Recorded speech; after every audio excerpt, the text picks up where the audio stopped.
এই আমল থেকে মানুষ মাত্র ঘুরত গিয়ে খুব দরকার আছে এই আমলটা দিয়েছে নবীর খানদানের সবগুলো জমা হয়ে গেল জমা হয়ে যাওয়ার পর নবী কি বলছেন জানেন এ মক্কার মানুষেরা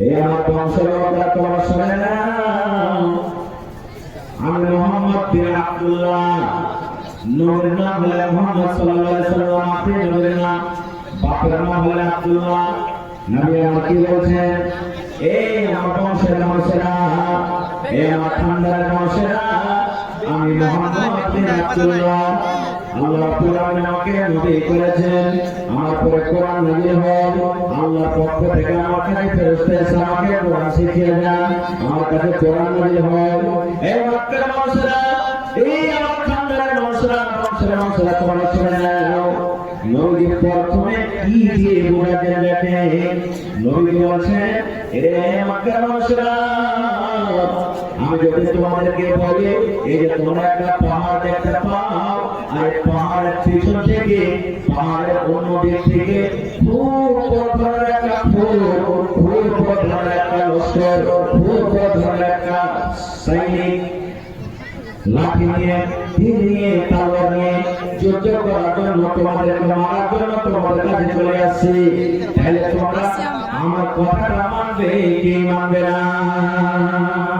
কত উদাহরণ দিচ্ছে নবীজি এই বাবা শুনে আমি মুহাম্মদ যদি তোমাদেরকে বলি যে পাহাড় আছে পাহাড়ের পিছন থেকে একটা খুব বড় খোঁজ আসছে হাতিয়ার নিয়ে যেটা তোমাদের সাথে লড়াই যুদ্ধ করবে এই কথাটাকে তোমরা মানবে মক্কার সমস্ত মানুষরা কি বলছেন হ্যাঁ মেনে নেব কি বলছেন হ্যাঁ মেনে নেব কেন মেনে নেব কেন জীবনে মুহাম্মদ তোমাকে মিথ্যা কথা বলতে দেখিনি তুমি কোনোদিন মিথ্যা কথা বলনি তুমি কোনোদিন ঝুট কথা বলনি তুমি কোনোদিন মিথ্যা কথা বলনি তুমি মানুষকে কোনোদিন ঠকাঠকি করনি তুমি মানুষের তুমি কোনোদিন কিবত করনি তুমি মানুষকে তুমি চালানি করনি তুমি মানুষের করে তুমি জুলুম অত্যাচার করনি মক্কাতে যত নওজওয়ান যত মানুষ আছে সব মানুষের থেকে তোমার ব্যবহারটা হলো আলাদা এই জন্য মুহাম্মদ তুমি যদি বলো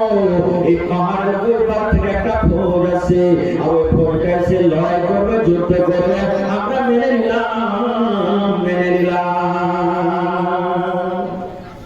যখন নবী কথাটা বললেন আর সব খানদানের লোক যখন সাপোর্ট করে দিলে তখন নবী কি বলতে জানে এই আমার খানদানের লোকেরা আর ওই নবীর নিজের চাচা আবু লাহাব আছে নবীর নিজের চাচা আবু লাহাব আছে যেটা বলেছে এবং নবীকে বলছেন তার সামনে যখন তোমরা আমাকে এই কথা বলে আমাদের জীবনে কোনোদিন আমি একটা কথা বলি না আমার কথাটা করে যখন তোমরা বিশ্বাস করে তাহলে শোনো আমি মুহাম্মদ বিন আব্দুল্লাহ বলি আল্লাহ কোরআন আমাকে নবী করেছে আমি নবী আল্লাহ আমাকে নবী করেছে আমার কাছে জিবরিল ফেরেশতা আছেন আমার কাছে আমাকে কোরআন শুনিয়ে দেন আমি কোরআনকে মুখস্থ করে রাখি আল্লাহ কোরআনের পক্ষ থেকে আদেশ এসেছে যে তোমরা মধ্যে পূজা করো না তোমরা চাঁদের পূজা করো না তোমরা গাছের পূজা করো না আল্লাহ বান্দাগি করো তোমরা এক আল্লাহ পূজা করো এবং আমি মুহাম্মদ বিন আব্দুল্লাহ আমি আল্লাহর আখির নবী আমি আল্লাহর আখির রাসূল এই রাসূল বলে তোমরা আমার প্রতি ঈমান নিয়েছো যে আমরা শোনা সর্বপ্রথম নবীর নিজের চাচাজি আবু লাহাব কি বলছে ভাতিজা हम करते हैं राय के छोटा छोटा हम करते हैं एक जन लोग আমাদের কে গেছিস বাপটা ফরম বদনাম করার জন্য বাপটা ফরম দিয়ে তোমাকে বদনাম করছিস তোর কোন কাম কাজ নাই রাতটা তখন বলছে যে তাপন লাখ কি হালা খেয়ে যাবার মাঝে যাকে হবে না রাতটা কি হালা খেয়ে যাবার মাঝে যা যেমন কথাটা বলা সুবহানাল্লাহ মানুষ দোয়া করলে কবুল হতে পারে না পারে নাকি কিন্তু আল্লাহ যদি যার জন্য সুবহানাল্লাহ আযাব নাযিল করবেন আল্লাহ রাসূল যার জন্য দোয়া করবেন আল্লাহর ফেরেশতারা যার জন্য দোয়া করবেন ওদের দোয়া হবে যেমন নবীকে দোয়া দিলেন নাকি আবু জাহাল আল্লাহ যেমন দোয়া দিয়ে দিলেন এবার আল্লাহ কোরআন নবীর পর কোরআন নাযিল করে দিলেন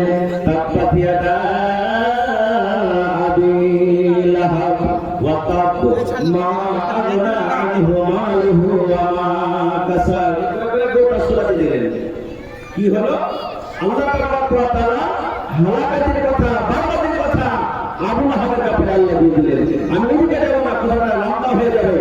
বলার উদ্দেশ্য এই ঘটনার জন্য আল্লাহ তাআলা এই সূরাটা দিয়ে দিয়েছেন। কোরআনে একটা সূরা আছে, সূরাতুল বাকারা, আছে না? নেই? আছে। কোরআনে কয় নম্বর সূরা এটা? যারা বলে কয় নম্বর সূরা ভাই? এখানে টেনে আছে কি হাইতে বেয়াদব মাফ করবেন, একটু জোর করে বলেন কোরআনে বাকারা সূরা কয় নম্বরে? মাশাআল্লাহ। বাকারাতুল মানে গায়, বাকারাতুল মানে যার দুধ আমরা খাই, বাকারাতুল মানে গায় যার দুধ আমরা খাই।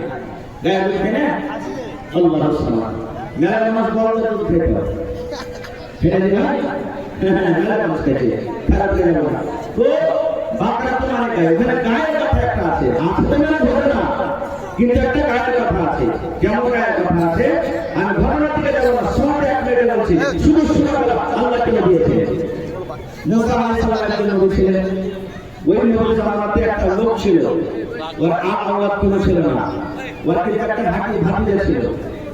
আমার মাদ্রাসায় একজন বলে গেলেন মিরাজ সম্পর্কে কিছু কথা, যে বাপের যদি বেটা থাকে, বেবি থাকে, বেবি থাকে, মা থাকে, বাপ থাকে, কেউ ওখানে পাবে না বলে গেলেন। হ্যাঁ, মুখতাসার আমাদের বলে গেলেন। তো ওই লোকটাকে দৌলত ধনী মানুষ ছিল, খুবই লোকটা মামলার লোক ছিল, ভাতিজাকে তাকে মেরে দিলে, চাচাকে মেরে দিলে, ওর জমি জায়গাটা ভাগ আমি পেয়ে গেল। এবার চাচাকে মেরে দেওয়ার পর ভাতিজা তখন লোক দেখানো কাজ শুরু করে দিয়েছে। আমার চাচাকে কে বলে, আমার চাচাকে কে বলে, একবার পুরো ফাঁকা শুরু, যেখানে কত সাধু মানি। লোকজন জমা হয়ে গেল, লোকজন জমা হওয়ার পর লোকেরা বলছে এক কাজ কর, চল মুসলমানের কাছে, ও নবী না, বলতে পারবে যে কে মেরেছে, চল। সব ছেলে মেয়েরা মুসলমানের কাছে, আমার না ছটা বলছে কে মারলো মুসলমানটা। মুসলমানকে বলছে, হে আল্লাহর নবী মুসা, আমরা আপনার কাছে এসেছি, ও লোকটাকে মার্ডার করে দেওয়া হয়েছে, কি লোকটাকে মেরেছে আমরা জানি। আপনি বলেন আল্লাহর একটা নবী, আপনি বলেন আল্লাহর একটা খাস বান্দা, আপনি বলেন আল্লাহর একটা রাসূল। আল্লাহ কোরআনকে বলে যে আপনার কাছে ওহী করবে এবং কে মেরেছে ওই চোরকে যেন আমরা ধরতে পারি, ওই মার্ডার করনে ওয়ালাকে যেন আমরা জানতে পারি। আল্লাহ রাব্বুল আলামিনের পক্ষ থেকে ওহী এলো মুসা নবীর কাছে। আল্লাহ মুসা নবীকে বলেন, মুসা ওরাকে বলা যায় ওরা একটা কোর জবাই করবে, গায়ে জবাই করবে, আর গায়ে জবাই করার পর গায়ের মাংসগুলা নিয়ে ওই যে লোকটাকে মেরে দেওয়া হয়েছে ওই লোকটার শরীরে একটু ঠেকিয়ে দেবে, কোনভাবে সাকিয়ে দেবে, আর আল্লাহ কোরআনের কুদরতে লোকটা জীবিত হয়ে যাবে, লোকটা জিন্দা হয়ে যাবে। আর জিন্দা হওয়ার পর লোকটা নিজের মুখে বলবে, কে আমাকে মারধর করেছে।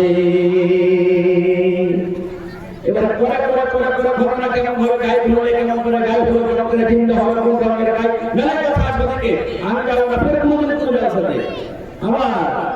তো ওই গায়ের কথাটা আছে, এই জন্য আল্লাহ তাআলা ওই গায়ের কথা বলেন করেছেন সূরার নাম সূরাতুল বাকারা।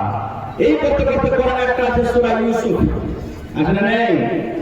ওখানে ইউসুফ নবীর ঘটনা বর্ণনা করা আছে, যেটা আপনারা আয়াতে শুনে আছেন।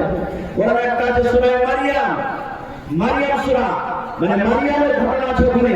আল্লাহ তাআলা যাকে বিনা স্বামীতে, বিনা সংসারে যার পেটে আল্লাহ সন্তান দিয়েছিলেন, আর সে সন্তানটাকে ঈসা রূহুল্লাহ, একজন আল্লাহর নবী ঈসা আলাইহিস সালাম, যেটা আমাদের আগে নবী মুহাম্মদ সাল্লাল্লাহু আলাইহি ওয়াসাল্লাম আগে এসেছিলেন, ওই ঈসা নবী পেটে দিয়েছেন। মা আছে, বাপ নাই, কেমন করে হবে? কোনদিন আবার এই জন্য আল্লাহ দিয়েছিলেন। কোরআনে একটা সূরা আছে সূরা নূহ, আছে না নাই? নূহ আলাইহিস সালামের কথা বলা হয়েছে জায়গাতে, ওই সূরাতে, এই জন্য সূরার নাম আছে সূরা নূহ। কোরআনে একটা আছে সূরাতুল কাহফ, 15 পারা সূরা পড়ার মধ্যে কোন সূরাটা আছে, ওখানে কাহফ, আসহাবে কাহফ কিছু ঘটনা বর্ণনা করা হয়েছে। রাজা এবং নওজোয়ান যুবকের ব্যাপারে, ওরা একটা গর্ততে শুতেছিল, আল্লাহুস সামাদ 300 বছর পর্যন্ত নাকি। আর ওরা যখন জাগলো আল্লাহর আদেশে, তখন চোখ মোছার করে যে হারে एक तो लगे सुनिया के आगे नहीं लगे हैं या तो पता है कि उठे गए কিন্তু আমাদের কাহিনী মারি শরীর স্বাস্থ্য দেখে বলছে যে না আমরা কি এখন সুতা সুতা লাগে না তো। আর ওরা কথা বলছিল জানেন, আমার মনে হয় 300 বছর ছিল সুবহানাল্লাহ। এই জন্য আমাদের কথাটা ওখানে রাখে যে তোমার ঘটনা আছে খারাপ যাবে না। তো আমি আপনাদের সামনে তেলাওয়াত করেছি সূরাতুল ফাতিহা। বেশিরভাগ সূরা মানুষ জানে কেনে, কত মানুষ নেকি মনে করে সূরাটা শিখে, আর কত মানুষ বিহা করার লেগেও শিখে, শিখে না? কত মানুষকে যায় দেখবেন বড় হয়ে গেছে, 12 বছর 14 বছর 16 বছর হয়ে গেছে, আর দেখতে আসবে বিয়ে শাদী হবে, দাদি বলবে নানি বলবে হ্যাঁ লিস্ট লাগা কাল বা পরশু তোকে দেখতে আসবে, মহারাজ তুই যে সূরা তুই একটা শিখলি না, তো তোকে যখন লোকেরা জিজ্ঞাসা করবে যে পড়ালেখা করে তখন কি বলবি? দুটো সূরা গেল শিখ, তো সূরাতুল ফাতিহা আর সূরা ইখলাস না কুল হুয়াল্লাহু আহাদ, এই দুটো সূরাকে হাত খাওয়া গোনা করে জীবনে গ্রাফ শিখবে। কখন যখন যে দেখতে আসবে ওকে, হাজি তুমি তোমার নাম কি? তোমার নাম পড়ালেখা করেছো? কি জবাব দেবে আপনারা বলেন তো? যখন আপনারা মেলে জবাব দেখতে গেছেন, আপনারা দেখতে গেছেন, যদি জিজ্ঞাসা করা হয় বেশিরভাগ পড়ালেখা করেছো, কি জবাবটা দেবেন? নিজের সমান জানি নাকি? যখন জিজ্ঞাসা করবেন কি বলবে? নিজের সমান নিজের সমান জানি। এটা বলছি না, জেনে রাখেন আমি আমার সমান জানি না, আমার মৌলানা সমান জানেন না, যতটি মৌলানা বসে আছেন কেউ জানেন না। নিজের সমান কেমন করে জেনে নিলে দুনিয়াতে কেউ নিজের সমান জানতে পারে না। নিজের সমান কাকে বলে?